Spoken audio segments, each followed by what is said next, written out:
Bonjour à tous, j'espère que vous allez bien. Ravi de vous retrouver pour ce nouveau tour de champ du potager de la vie qui chante.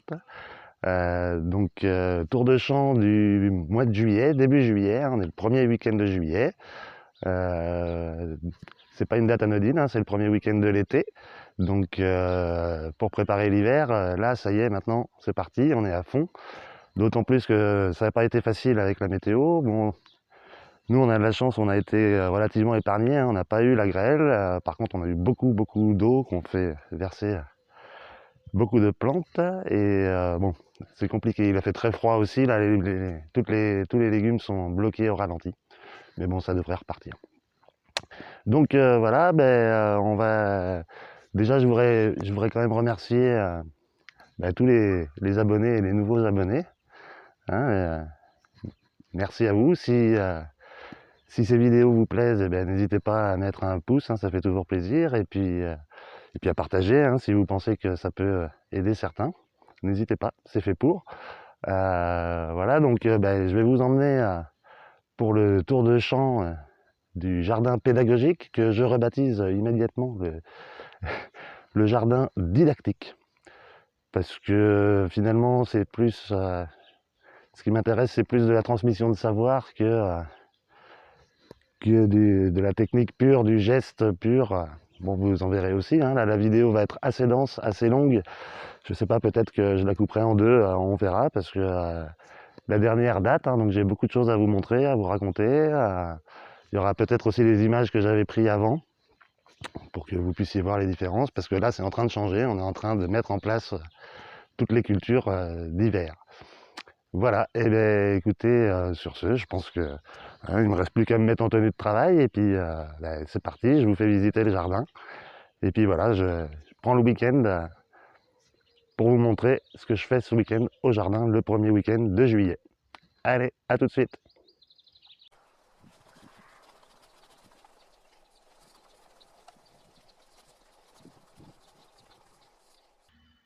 Alors, avant de démarrer, je voulais juste ajouter un petit truc par rapport au côté didactique du potager. Déjà, c'est un support qui vous permet certainement d'apprendre des choses, je l'espère en tout cas. Et moi, du coup, c'est un support qui me permet d'apprendre à vous apprendre. Voilà, pour peut-être des projets futurs, sait-on jamais. Et donc, pour ça, je peux pas finalement me contenter de vous montrer juste le potager didactique de 100 mètres carrés, où là, en plus, j'ai utilisé une technique bien particulière que j'ai mise en place cette année. Donc, je suis aussi obligé de vous montrer la totalité du potager, parce que nous, on cultive 400 mètres carrés, hein, 4 jardins de 100 mètres carrés. Voilà, j'ai été obligé de répartir les cultures un peu partout. Et puis vous verrez aussi les différentes techniques, les différences de résultats sur les cultures et les différences de résultats sur le sol. Voilà, j'avais envie de vous partager ça en plus parce que il me semble que ça va rajouter un peu de contenu à ces vidéos. Alors, du coup, c'est parti. On commence par le jardin bien diversifié, le potager didactique. Allez, on y va cette fois-ci, c'est parti. Alors c'est parti. Tiens, pour commencer la visite, on a le bonjour. Ah ben voilà, allez. On a le bonjour de Dabou, le chien foufou, ce vieux chien de 14 ans, hein, qui vit sa bonne vie de chien. Voilà, donc je commence par un endroit qu'on aime tout particulièrement dans notre jardin.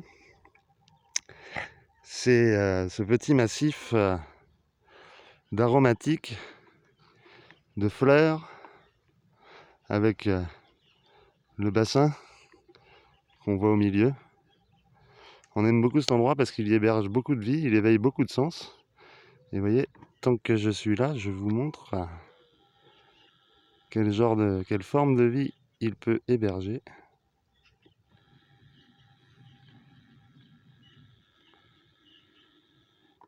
Voici, nous avons un joli couple de grenouilles qui est venu s'installer tout seul il y a 2 ans, sitôt qu'on y a mis l'eau, et qui nous offre un joli concert chaque soir. C'est magnifique, tous les ans ça recommence. Ça, pour ça, rien ne change. Il y a aussi des poissons rouges dedans, qui nous sont bien utiles, hein. Elles mangent, elles se nourrissent beaucoup de larves de moustiques, entre autres. Voilà, donc ce petit massif qui éveille beaucoup de sens, le son, la vue, avec ces jolies fleurs, ici qu'on appelle les immortelles. Magnifiques, qu'on cultive nous parce qu'on aime beaucoup les faire en fleurs séchées. Voilà, ça nous fait des jolis bouquets pour l'hiver. Toujours joli d'égayer la maison. On y trouve aussi des cosmos. Et alors ça éveille aussi beaucoup le goût, comme vous pouvez voir ici, on a de magnifiques plants de persil. Puis ensuite de ciboulette. Hein, tout ça c'est issu de semis qu'on a fait il y a 2 ans, peut-être 3 maintenant. Oh non, 2 ans. Voilà, qui se multiplient, qui repartent chaque année. Elles gèlent en hiver et puis elles repartent au printemps. Là, à l'automne prochain, en septembre, il faudra qu'on la divise. Parce que les pieds commencent, vous voyez, à être un peu trop... Ah, vous avez le bonjour des poules, je crois. Les pieds commencent à être un peu trop fournis, il va falloir les éclaircir. Et puis, du coup, on les arrachera, on en fera des bouquets de 10 plants qu'on replantera. Et on multipliera la ciboulette. On la rafraîchira et on la multipliera. À côté, on a du thym. Hein, une dizaine de pieds de thym qui nous permettent d'avoir quand même des récoltes assez abondantes. On a largement de quoi faire nos tisanes et aromatiser nos plats toute l'année. On fait 2 récoltes par an. Voilà, alors derrière, après, je ne vais pas vous faire tout le tour, mais on a aussi de l'origan, de la sarriette. Voilà, alors maintenant on attaque le tour du potager didactique. 200 mètres carrés, censé être suffisant pour nourrir une personne à l'année. C'est du moins ce qu'on essaie de faire ici. Voilà, alors ici, on y avait mis une culture de chou rave, vous voyez, qui a été arrachée. Il reste encore de la côte de bête qu'on va laisser. Là, il y en a une qui est montée à graines qu'on va garder pour refaire la graine. Et puis peut-être aussi pour essayer de mesurer ce que ça donne en graines germées. Hein, d'essayer de calculer, vous voyez, ici, vous avez la fleur et la graine de côte de bête.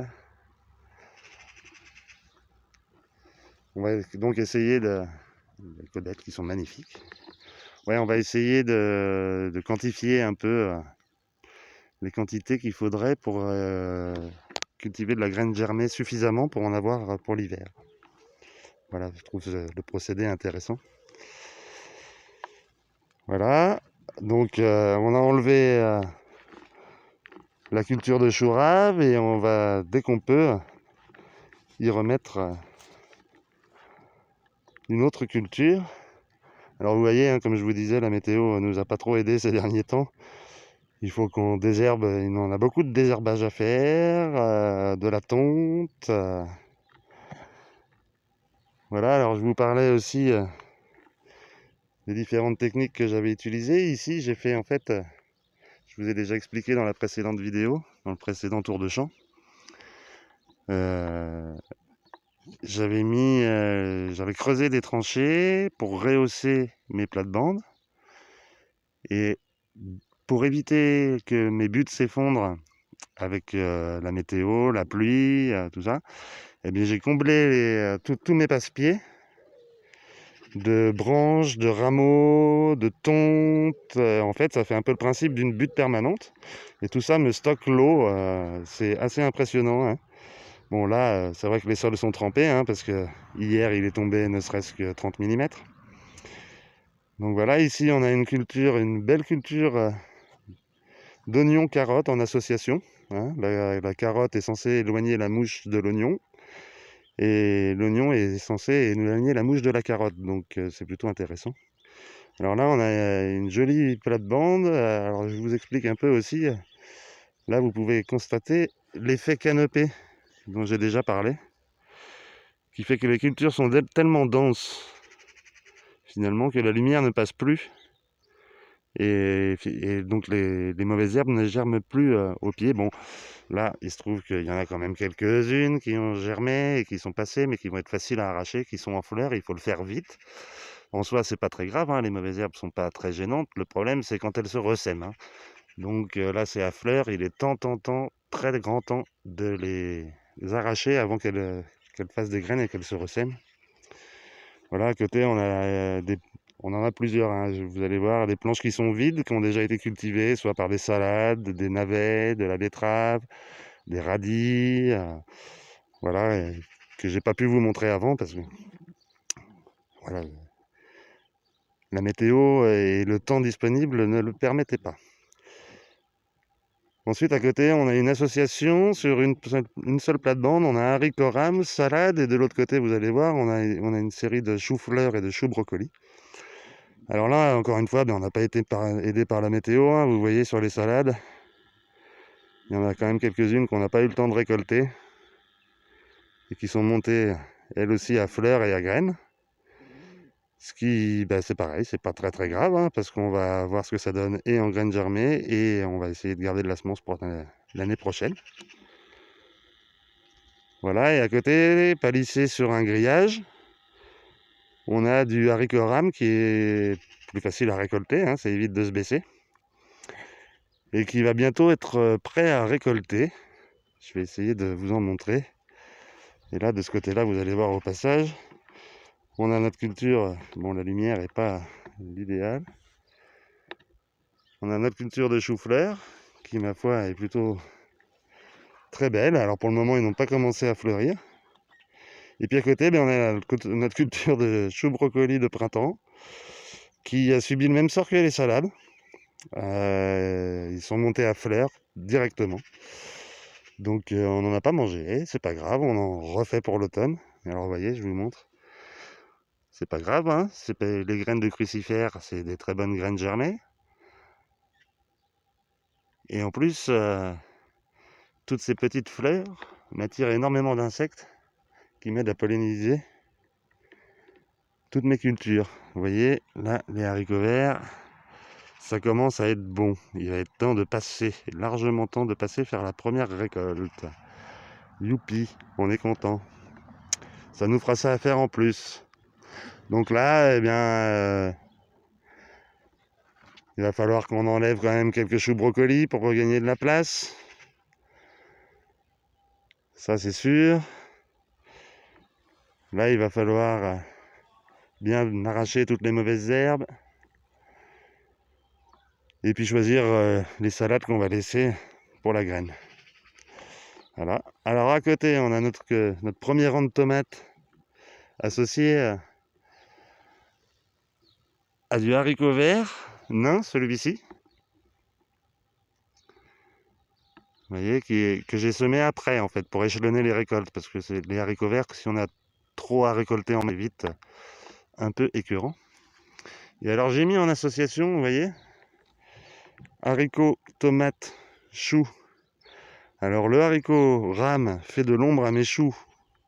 Alors vous voyez, ça fonctionne pas à tous les coups, hein, mais normalement c'est censé fonctionner, c'est censé limiter la montée à graines et à fleurs des cultures comme les choux et les salades. Donc les haricots rames font de l'ombre à ces cultures-là. Un peu d'ombre à mes tomates qui finalement, hein, contrairement à ce qu'on peut penser, craignent un peu surtout les coups de soleil. Hein, trop de soleil, ça va cuire en fait le légume. Et en plus de ça, le haricot, qui est une légumineuse, produit de l'azote en symbiose avec le sol. Azote dont les légumes feuilles, fruits sont très friands. Et puis en même temps, on a l'association donc choux et tomates.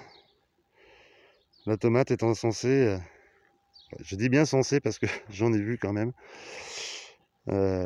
censée éloigner la pierrite du chou, un papillon qui nous pond des chenilles défoliatrices, c'est-à-dire qui consomme les feuilles de chou, voilà, et bloque leur croissance. Ici, vous avez alors donc une vieille culture qu'il faut qu'on arrache. c'était la culture de petits pois, hein. Alors on en a laissé quelques-uns exprès, toujours, pour cette histoire de graines germées et,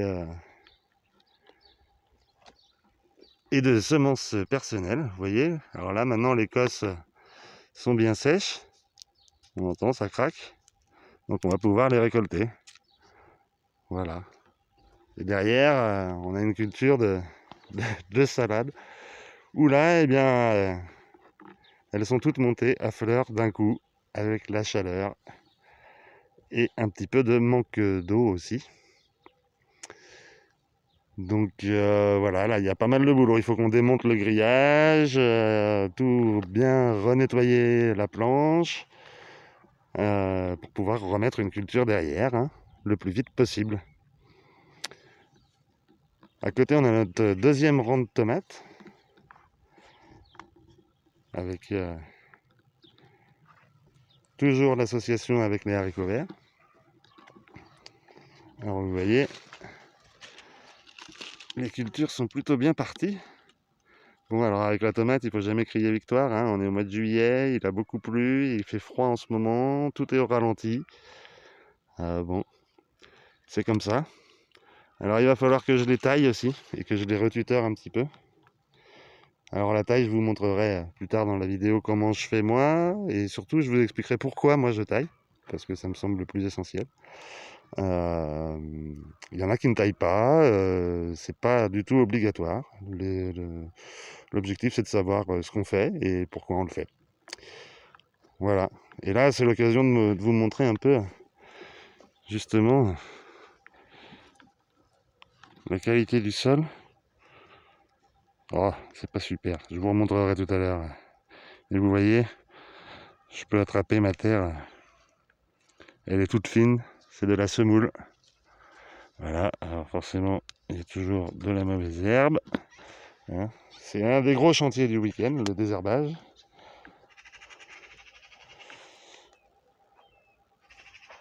Voici, alors là, on a une ancienne culture aussi de fèves et de pois mange-tout. Alors ces fèves n'ont strictement rien donné. Ce sont les fèves que j'avais semées au printemps. Elles ont été attaquées directement par les pucerons et elles n'ont pas pu donner du tout de gousses. Alors je les ai laissées parce que, encore une fois, c'est une légumineuse et donc qui enrichit mon sol en azote. Là, il va falloir les enlever. Alors les légumineuses, comme tous les haricots, les fèves, les petits pois, on les arrache pas, on ne les arrache pas, on les coupe. On les coupe parce que si on les arrache, on enlève les racines et c'est par le biais des racines qu'elles produisent de l'azote, par le biais de nodulosité, qui produisent de l'azote en symbiose avec le sol. Donc si on les arrache, on perd cet effet-là. Et ici, c'est une culture de pois mange-tout. Voilà, alors c'est le même principe qu'avec les petits pois, c'est exactement la même chose. Vous voyez, il faut qu'on vienne récolter les gousses.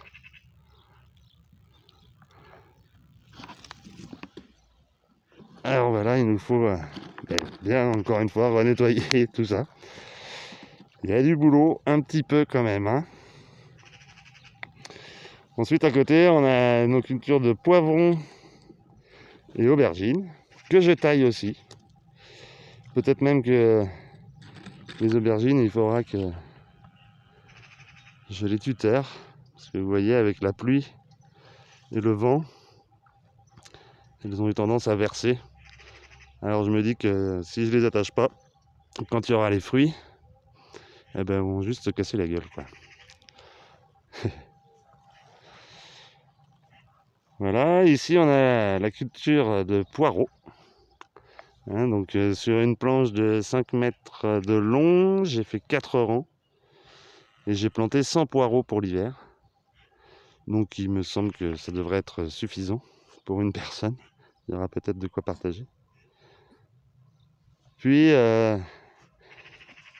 une culture associée aussi, mais c'est pas vraiment une association, c'est une association de cucurbitacées, on va dire. On a courgettes et concombres.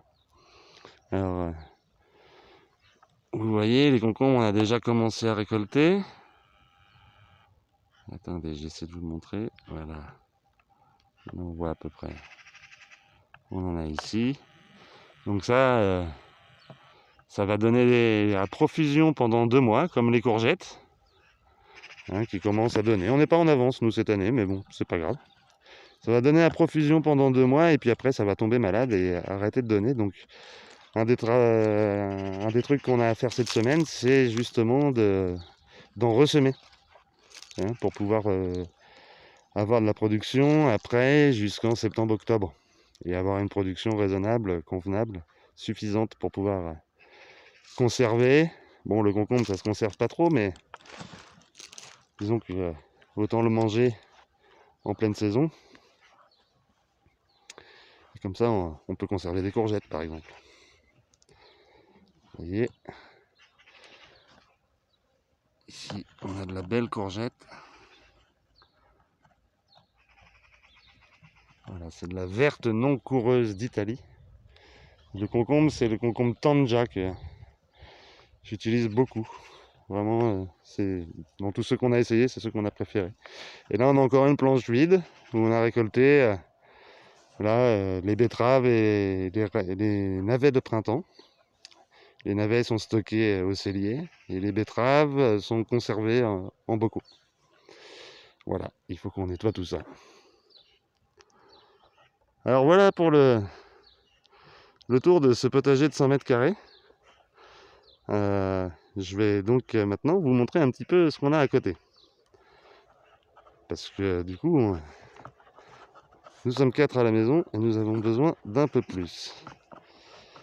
Alors ici, vous avez 2 planches de carottes. Alors vous voyez qu'ici, je n'ai pas du tout pratiqué la technique des buts. Hein, là, c'est une culture un peu plus traditionnelle, à plat, pas couverte. Et donc, comme vous pouvez le constater, j'ai pas mal de mauvaises herbes, beaucoup de liserons. Et aussi, ça au milieu, je vais vous montrer après, c'est du kénopode. Alors, il peut être gênant comme mauvaise herbe parce qu'il est très envahissant. Vous voyez, il fait des tapis très denses. Là, c'est juste le passe-pied. Par contre, il a un intérêt, c'est qu'il est tout à fait comestible. On l'appelle aussi l'épinard sauvage. La feuille se mange en salade ou cuite juste en poêlée comme ça. Alors attendez, j'essaie de vous montrer mieux.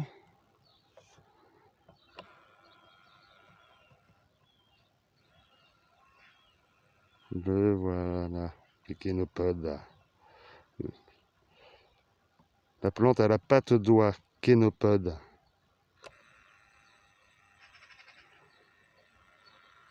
Voilà, et c'est aussi un indicateur du sol, parce que c'est une plante azotophile. Hein, vous remarquerez que c'est une des mauvaises herbes sur lesquelles il y a beaucoup de pucerons. Pourquoi? Parce que les pucerons aiment l'azote. C'est pour ça qu'on les retrouve sur les fèves, sur les haricots, essentiellement, ou sur les pois. Et ensuite, derrière, vous avez donc une autre culture de tomates. Dont, avant ça, j'avais oublié.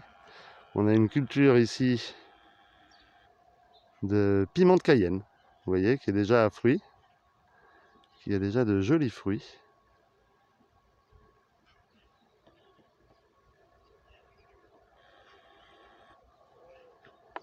Et derrière, nous avons donc une autre culture de tomates.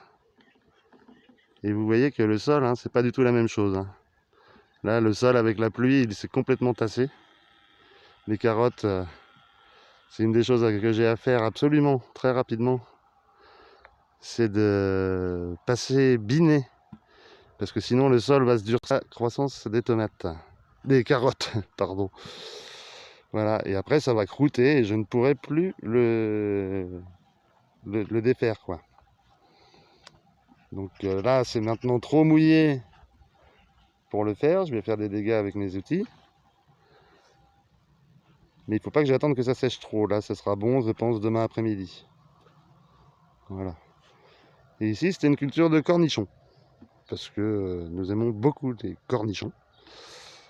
Donc voilà, c'est pour ça qu'on en fait. Il y a à peu près 8 mètres de cornichons qui sont tous à fleurs. Alors le cornichon, hein, c'est une récolte abondante, courte comme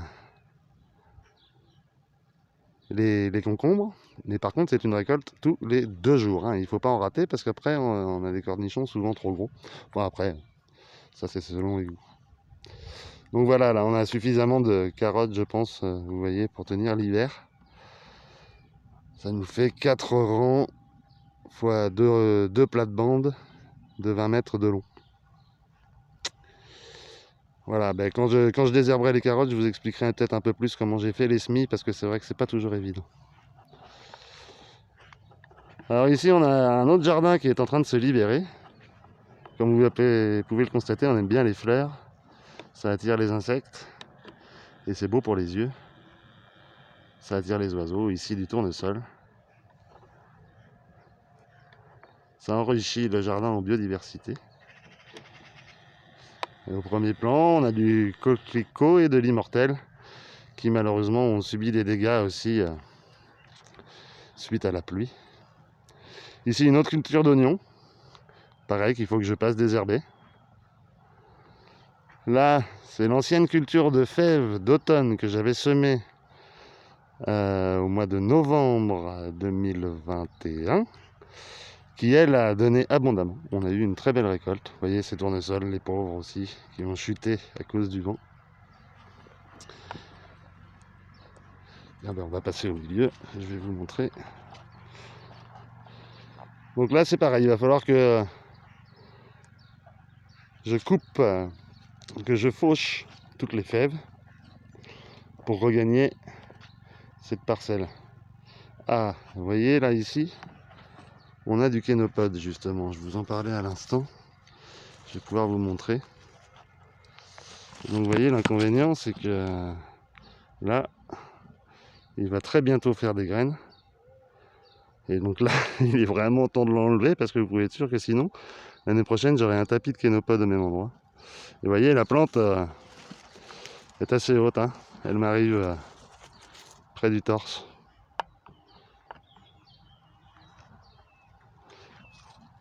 Et ici, alors, c'était l'ancienne culture d'ail que j'ai arraché rapidement après la pluie pour éviter que ça pourrisse, que ça prenne un coup de chaud. Et donc, voilà, la récolte était bien réussie, on en est satisfait. Mais bon, sur la fin, je me suis fait quand même pas mal envahir. Et là, c'est pas du kénopode, c'est de l'amarante. Et c'est pas si marrant que ça, l'amarante, parce que c'est pareil, c'est très envahissant. Bon, après, la graine se consomme, encore une fois, hein. Et là, nous avons toujours nos fidèles coquelicots et immortelles pour embellir tout ça. De l'autre côté, on a la culture de pommes de terre. Alors là, on n'y voit plus rien. Parce que toujours la pluie et le vent. Tout a versé. Tout s'est mélangé. Donc il faut que j'arrive à nettoyer tout ça dans le week-end. Ce serait vraiment chouette. Au milieu, on a du tournesol, du maïs et de la courge. Voilà, il faut que j'arrive vraiment à récupérer ça parce que là, il faut que ça tienne jusqu'en septembre. Et si je laisse comme ça, je pense que ce sera compliqué pour récupérer la semence de pommes de terre. Voilà, et puis du coup, je finis quand même ce tour de champ par vous parler un petit peu de cette serre qu'on est en train de remonter, qui est la serre qui me servait quand on avait notre exploitation de maraîchage et que j'avais eu la bonne intuition de garder. Alors voilà, on la remonte et on a pas mal de projets dessous. On vous en parlera et on vous montrera, je pense, ce qui s'y passe. Allez, eh bien, on a fait maintenant le tour du champ, n'est-ce pas? Alors, j'ai oublié de vous parler. Si, au pied ici, on y a mis des plants de pastèque. La pastèque qui en général réussit plutôt bien chez nous, mais là c'est vrai qu'avec la météo qu'on a eue, elle n'est pas super. Bien qu'elle commence à fleurir. On y a mis de la pastèque. Et plus loin au bout, on y a mis du melon. Et c'est pas gagné du tout. Le melon, c'est facile d'avoir des fruits, mais d'avoir de bons fruits, c'est compliqué. Et vous voyez là, juste en passant, je vois que les feuilles commencent déjà à être attaquées. Et voilà, c'est ça le problème avec le melon, c'est que c'est la qualité de la feuille qui fait la qualité du sucre du melon. Donc dès qu'on a des maladies sur le melon, eh bien on aura des melons qui seront moins sucrés. Et donc voilà, c'est aussi pour ça qu'on les a mis sur base géotextile, pour éviter qu'elles attrapent trop vite des maladies. Bon, alors voilà, maintenant on a fait le tour du jardin. Hein, on a, entre tout le désherbage, l'arrachage, la préparation de planches, la récolte de graines, les semis, les plantations, ça nous fait quand même beaucoup de choses à voir dans le week-end. Donc les grandes conversations faisant les petites journées, eh bien, je vous propose qu'on s'y mette. Et à tout de suite, c'est parti, au boulot. Alors, bon, j'ai un souci, je vous cache pas, je viens juste là de regarder déjà un peu les petits rushs de la vidéo et je vois le temps que ça prend. Donc je vous annonce tout de suite que je vais la couper là et je vais en faire d'autres tout au long du week-end. Parce que sinon ce sera vraiment trop long à regarder, trop dur de s'y retrouver, trop compliqué à partager. Donc voilà, si ça vous a plu, j'espère déjà que ça vous a plu. Et si ça vous a plu, eh bien n'hésitez pas, hein, pouce en l'air, vous vous abonnez et puis vous activez la cloche pour avoir les notifications de toutes les prochaines vidéos que je vais publier, quoi. Donc pour avoir la suite de celle-ci. Voilà, donc portez-vous bien et puis n'hésitez pas à partager. Puis allez, hein, je fais pas plus long. On se retrouve tout de suite pour la suite. Allez, au boulot. Salut la bise.